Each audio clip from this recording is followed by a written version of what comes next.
Bharat Japan రెండు వేరువేరు దేశాలు, వేరువేరు అభిరుచులు, ఆచార వ్యవహారాలు. కానీ జపాన్ లో పూజించే 80% దేవుళ్ళు అసలైన మన హిందూ దేవుళ్లే. వినడానికి చాలా ఆశ్చర్యకరంగా అనిపిస్తుంది కదూ. ఇక్కడ బివా పట్టుకుని ఉన్న దేవతను జపాన్ లో బెన్యతైన్ సమా అని అంటారు.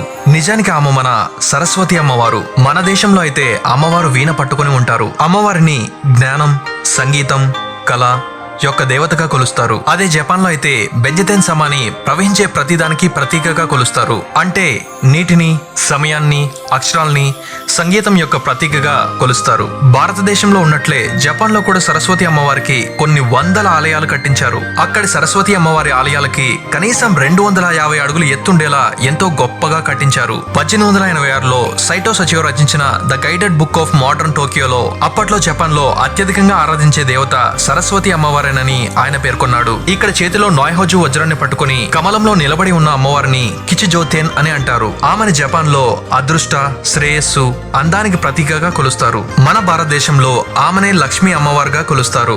భారతదేశంలో లక్ష్మీ అమ్మవారిని ప్రసన్నం చేసుకోవడానికి ఇల్లు శుభ్రం చేసి దీపాలు వెలిగిస్తారు. జపాన్ లో మొట్టమొదటిసారిగా 722 క్రీస్తు శకంలో లక్ష్మి, సరస్వతి అమ్మవారిని పూజించేవారట.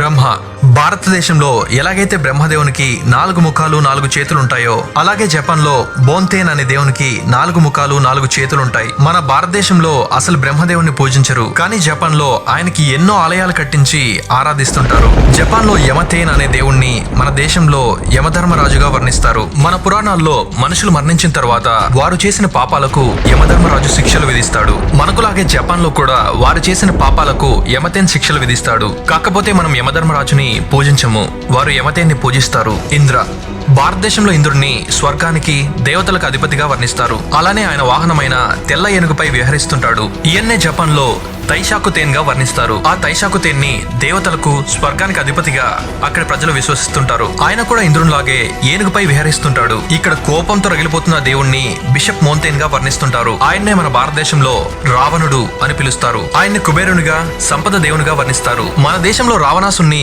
అగ్నితో దహిస్తారు. కానీ అక్కడ ప్రజలు మాత్రం ఆయన్ని దేవునిగా పూజిస్తారు. జపనీస్ మన మహాశివుణ్ణి డైకోకుటేన్ గా వర్ణిస్తుంటారు. జపాన్ లో డైకోకుటేన్ ని అత్యంత శక్తివంతమైన దేవునిగా వర్ణిస్తుంటారు. కానీ చూడ్డానికి డైకోకుటేన్ కి మన పరమేశ్వరునికి అస్సలు పొంతనుండదు.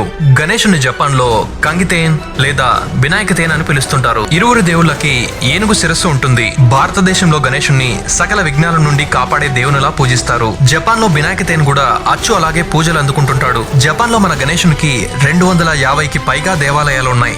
అలా మన ఈ హిందూ దేవుళ్ళు మాత్రమే కాదు, గరుడ దేవుణ్ణి, సూర్యుణ్ణి, చంద్రుణ్ణి కూడా జపాన్ లో ప్రజలు ఎంతో భక్తితో పూజిస్తుంటారు. జపాన్ లోని ఆలయ నిర్మాణాలు, మన ఆలయ నిర్మాణాలు చూడ్డానికి వేరువేరుగా ఉన్నా పూజించే దేవుళ్ళు మాత్రం ఒక్కరే. మనలాగే వారు దేవునికి దండాలు పెడతారు. మనలాగే వారు గుడిలో గంటలు కొడతారు. మనలాగే అగ్నిని పూజిస్తారు. మనలాగే హోమాలు జరిపిస్తారు. కాకపోతే హోమాన్ని వాళ్ళు కోమా అని పిలుస్తుంటారు. ఏషియాలో చాలా దేశాల్లో భారతదేశపు సాంప్రదాయాల ప్రభావం చాలా ఎక్కువగా ఉంటుంది. అంతటి గొప్ప సంస్కృతి, సాంప్రదాయాలు మన దేశంలో పుట్టాయి. దీన్ని బట్టి మనం అర్థం చేసుకోవచ్చు మన సనాతన ధర్మం ఎంత గొప్పదో, ఎంత ఉన్నతమైనదో అని. జపాన్ లో మన దేవుళ్ళని ఆరాధించడానికి గల కారణం ఎవరు తెలుసుకోవాలంటే 5వ శతాబ్దంలో ఏం జరిగిందో మనం తెలుసుకోవాలి. దక్షిణ భారతదేశపు రాజు యొక్క 3వ కుమారుడు బోధిధర్ముడు. ఆయన ఇక్కడ సకల విద్యల్లో ఆరితేరి ఆయన మొట్టమొదటిసారిగా దక్షిణ భారతదేశం నుండి చైనాకు వెళ్లి అక్కడ కొన్ని సంవత్సరాలు గడిపి చివరగా జపాన్ కి చేరుకున్నట్లు చెప్తుంటారు. ఆయన బుద్ధిజాన్ని వ్యాప్తి చేసేందుకు అక్కడికి వెళ్లారని చెప్తుంటారు. ఆయన వల్లే జపనీస్ మన దేశ దేవుళ్ళని పూజించడం ప్రారంభించారు. ఒక భారతదేశపు సన్యాసి చైనా, జపాన్ కి వెళ్లి అక్కడ సంస్కృతి, సాంప్రదాయాల్లో ఇన్ని మార్పులు తెచ్చాడంటే ఒక సాధారణమైన విషయం అయితే కాదు. జపనీయులు ఆయన్ని బోధాయ్ ధరుమా అని ఆప్యాయంగా పిలుస్తుంటారు. ఆయన కారణంగానే జపాన్ లో బుద్ధిజం అంచెలంచెలుగా వ్యాప్తి చెందింది.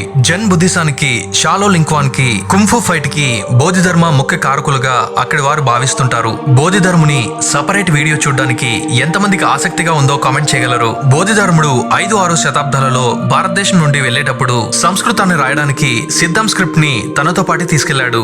జపనీయులు మన సంస్కృతిలోని బీజాక్షరాల్ని భగవంతునితో సమానంగా భావిస్తారు. అందుకే సాంస్క్రిట్ అక్షరాలు ఇప్పటికీ వారి దేశంలోని శిలలపై కనిపిస్తుంటాయి. వారి పిల్లలకి ఈలు నేర్పిస్తుంటారు. అక్కడి the tantric Shingon school of Japan లో ఇప్పటికీ సాంస్క్రిట్ శ్లోకాలు నేర్పిస్తుంటారు.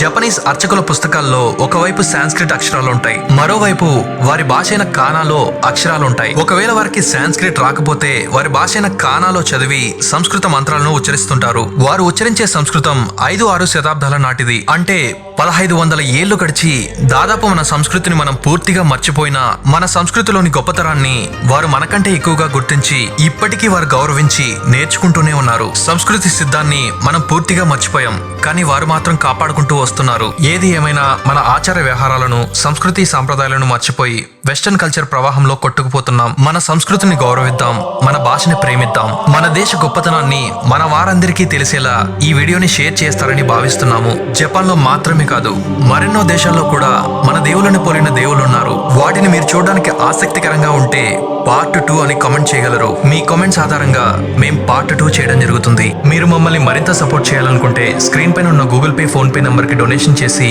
మరిన్ని మంచి వీడియోస్ చేయడానికి మమ్మల్ని ఉత్సాహపరుస్తారని ఆశిస్తున్నాం.